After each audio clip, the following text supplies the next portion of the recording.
Good afternoon and welcome to the Empowering Family Caregivers Show. We are a live video show brought to you by eCareDiary.com. My name is Susan Baida. I'm the co-founder and host of today's show. And today happens to be Friday, July 8th, and it's 2:30 p.m. And I have a very special guest in Craig Jennings, who is here to talk about caring for the caregiver and the support programs that he has started to help caregivers really through the experience and help them reach a new level of heightened ability to cope with the tasks of caregiving. And he'll talk to you more about all the benefits of being part of a group. I want to tell you a little bit about Craig. Craig is the founder of Caring for the Caregiver, and the website, as you can see up here on his card, is caringforthecaregiver.org. And what he does, what this organization does, is create support groups in collaboration with community organizations. He has a few out on Long Island, and he's growing very quickly and potentially across the country. Would be lovely. And Caring for the Caregivers typically organizes caregiver fairs and the caring and healing circles. That's right. That allow local caregivers to meet and discuss their experiences. And you can learn again more about Caring for the Caregiver on www.caringforthecaregiver.org. You can't get simpler a website address than that. So, Craig, tell us now about the number of caregivers are there. Are there really a lot of caregivers out there, or is this a small issue? Well, when you're a caregiver yourself, it seems like there's only one. But actually there's 3.1 caregivers in every 10 households. And this amazes human beings, because most of us, if we don't happen to have a caregiver in our household, and we say, well, it can't be any. What amazes business people, because there's every 12th employee is a caregiver. That's fascinating. And MetLife did some studies on caregivers and what happens to their productivity when they become caregivers. We might come back to that. Right. So it's a surprise to discover that there are so many caregivers out there. And we're talking about caregivers of elder loved ones. Well, I'm specifically saying family caregivers. Yeah. So whether it's a daughter taking care of mama or mama's taking care of daughter, doesn't matter. They're both family caregivers. Okay. But they're doing it for free, and 50% of them also have a job. That's right. So they have a full-time job taking care of somebody and a full-time job earning money at the same time. And you discover that two fulls don't fit in a full. Right. You know? Now, is it true that caregivers can take care of anybody except for themselves? Yeah, we use the word unconscious when we describe the caregiver's ability to take care of themselves. They really are so focused, and there's really admirable in some respects. They are so focused on taking care of their care receiver that they completely lose all sense of who they are, what they are, and how to provide for themselves. Example, you're on an airliner, and the stewardess, or we call them the cabin attendant now, pulls down this little mask and it says, if this thing drops out from the ceiling of the airliner, this is going to be an oxygen mask. And if you're sitting next to a small child, you should put it on yourself, not the child. Why? Because if you pass out, the child is not going to be able to do anything for itself. Okay? Well, if you told a caregiver to do that, he'd still give it to the child. He's so focused on his care receiver that or she doesn't have any sense of how to live or preserve her own life. And caring for the caregiver is a process that we're working on to try to develop caregivers' understanding of who they really are, where their rights are, and how they can go forward to live not only and support not only their own caregiver and their care receiver, how they might support not only their own care receiver, but themselves as well. Now you talk about the unconscious, the caregiver's unconscious. Yeah. How does their unconsciousness affect them while they're dividing, or when they're dividing their attention between work and their own care receiver? Well, it's a nice point. We discovered, MetLife did a bunch of studies on this, and they have 1.5 pound of statistics. There's one spectacular statistic. Imagine for a moment that you're a caregiver, and you spend, full-time caring for your care receiver, and Right. of course full-time at work as well. Right. And there's a little conflict there, okay? But you're at work and the doctor calls. Or your care receiver needs something, so you say, well, I'll get in a little bit late. Or you have to miss a couple of days because of da-da-da or da-da-da or da-da-da. MetLife discovered that they had 18% more absences from men and 14% more absences from women. They did the math, and this is a big company doing statistics.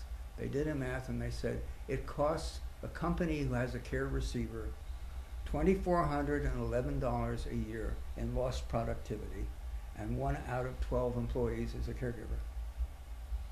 Mm-hmm. So the answer is it costs. It's really a huge liability for businesses. Sure. It sure is. Because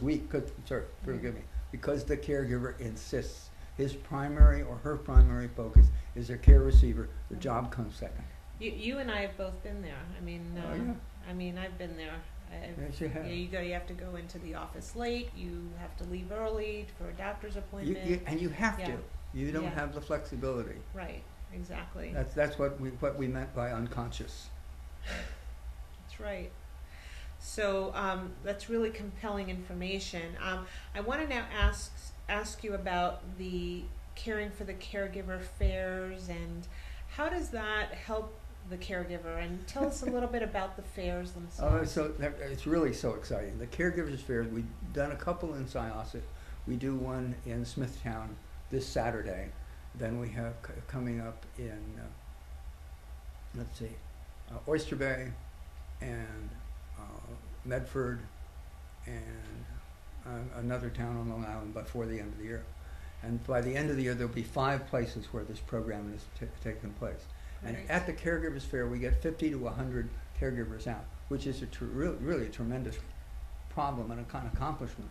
It costs a lot of money to advertise to get caregivers to come out because they don't come out. Right. They're like clams at low tide. They're dug down into the sand. Right. You really have to dynamite them out. But we have 50 to 100 caregivers in a room. Right. And they look around at one another and they say, you're like me? I didn't think there was anybody else like me. Right. And then maybe they talk to you and say, you really have a tougher game than I do. Yeah. Wow. So caregivers are awed when they sit down in a room full of people like them, because they, up until that moment, they thought they were the only one. Right. Right. And so we in the room, we teach them something that they never knew, which is that their care receiver wants, most important thing in the world to the care receiver is to know they are loved. Right. So this is not objective. This is purely emotional. That I love you or you love me, and that's why you're doing it. And in fact, it's absolutely true. I mean, that's what's going on. Right. The care receiver does not need to be taken shopping or taken anywhere. The caregiver does not need the care receiver does not need the caregiver to perform all the services that Right. the caregiver does. Just needs to be loved. And where we try to persuade caregivers is, you can take some time away from your care receiver, and you won't hurt them at all. They'll be okay. Really? Yes. Really? Yes. Well, that's part of where that goes. Because at the end of the day, it's about them feeling loved. As long as your care receiver feels loved, you're done. Yeah. So great. Okay, well let's talk about now the caring and the healing circles. Yeah. And I'm really excited. You shared some information with me, which I'd love for you to share with our audience today, about the benefits of the caring and healing circle. Where does it run, and does it really heal them?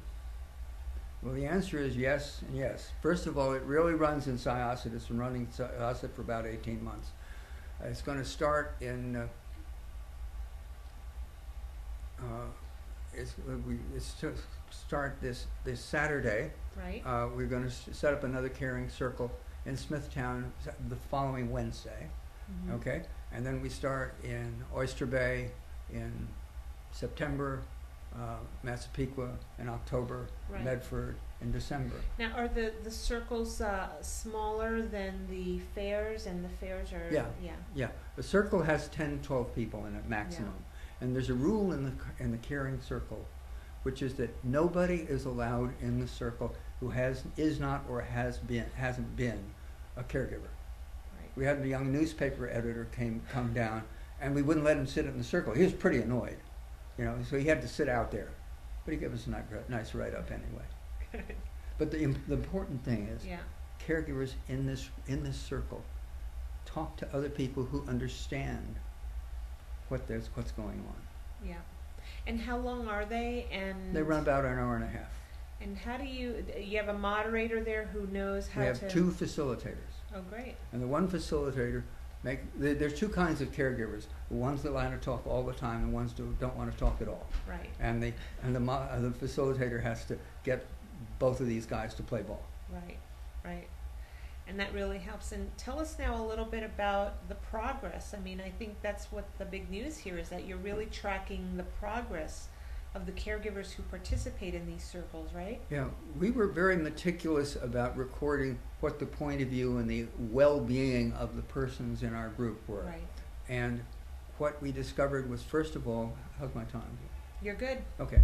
What we discovered was, first of all, that caregivers, when you rub 2 caregivers together, they take care of each other. So Right. while they still can't take care of themselves, if I put a bunch of caregivers in a circle, the one guy who won't take any vacation says to the other, you know, you really ought to take a vacation. And the person they're talking says, oh, you're right. You must understand. Okay? So they heal each other. They still can't heal themselves. Right. We discovered that I have a graph. Can I show Okay, that? sure. We discovered that let's see, if I put this up here, can you get the camera on? Let's see. Can we show that to our audience there? Let's see. Okay. Just Can you talk to it a little bit, Craig? I Yeah, don't want to cover okay. up your face, but so I'll put it over here. Okay, good. The chart, if you'll see 5 charts and some text. You probably can't read the text, but the 5 charts show that most of us start in a caring circle as victims. Okay, the whole world hates me. I'm going to go to the garden and eat worms. Right. You know, and we start out as victims, and it's what's terrible. Well, we get a chance to tell people for the first time. Right. Okay, and after a little while, we move to complaint. Then after we just report. Then after a while, we say, well, I'm thinking about maybe we could take a little action, or some of this is funny, or I'm beginning to get some perspective on this. Right. And then the final level, or level 5, is I'm ready to act, or I'm in action, or I feel grateful.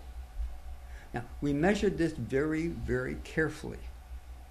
And the second facilitator is just there to keep score and see how people are progressing. And what we found out was that within the first month, people moved from